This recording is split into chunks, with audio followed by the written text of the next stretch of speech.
Most people in marketing try to do too many things at once, and they end up doing them poorly, and the marketing just doesn't work. The best thing you can do is to pick 1 to 2 channels and do it really f***ing well. I'm gonna start by telling you a story about my own experience and how I learned this lesson the hard way.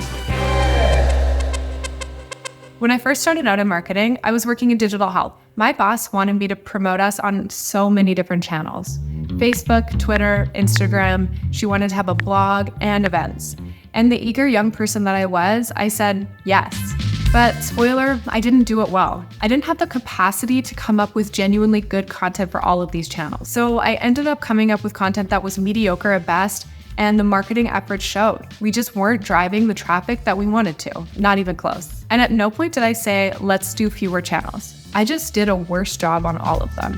As I went through my career, I got better and better at narrowing down the focus of my marketing efforts. And I got better at justifying it to my bosses until I didn't have a boss anymore. Now, almost 10 years into my marketing career, I work with my clients to focus on 1 to 2 key channels, and I really see the results. With one client, when they optimized their blog, they doubled their traffic in 6 months. Another started getting leads just a week after starting to get Google reviews and really doubling down on that. So I know that it can work because when you're focusing on just a couple things, you're gonna do it so much better. So how do you actually decide which channels you should be on? First, be selective in where you get advice. Everyone's gonna tell you to market your business in a different way. They'll tell you to get on TikTok and start filming short-form videos every day. They'll tell you to start a blog, or they might even tell you to pitch media outlets so you can get featured in different news outlets.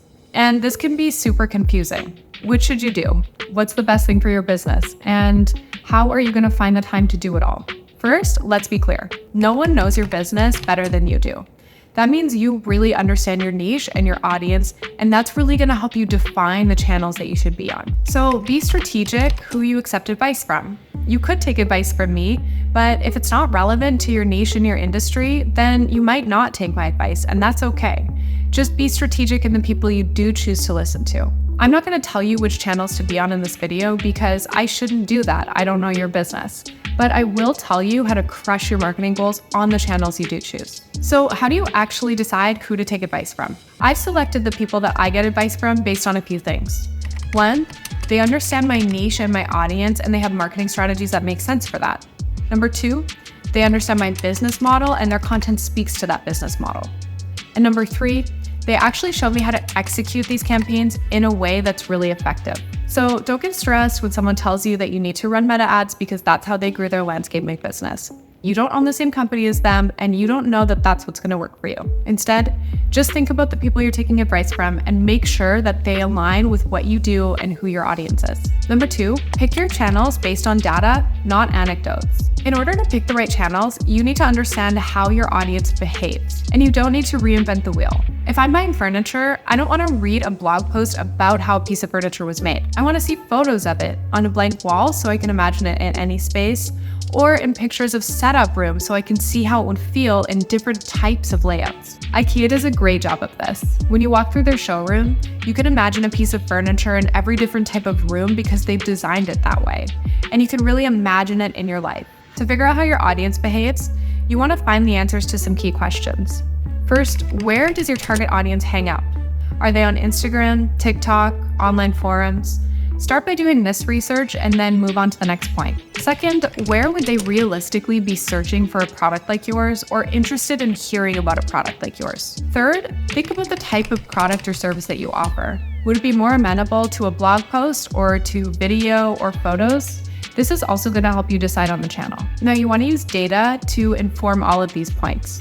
Conduct user interviews, talk to your audience, or just look at primary research that's already been conducted, maybe reports or surveys or things that you can use to inform your decision. Now, there's one more point to selecting the right channel for your business, but it's not related to your users, it's about you. Number 4, what will you realistically do?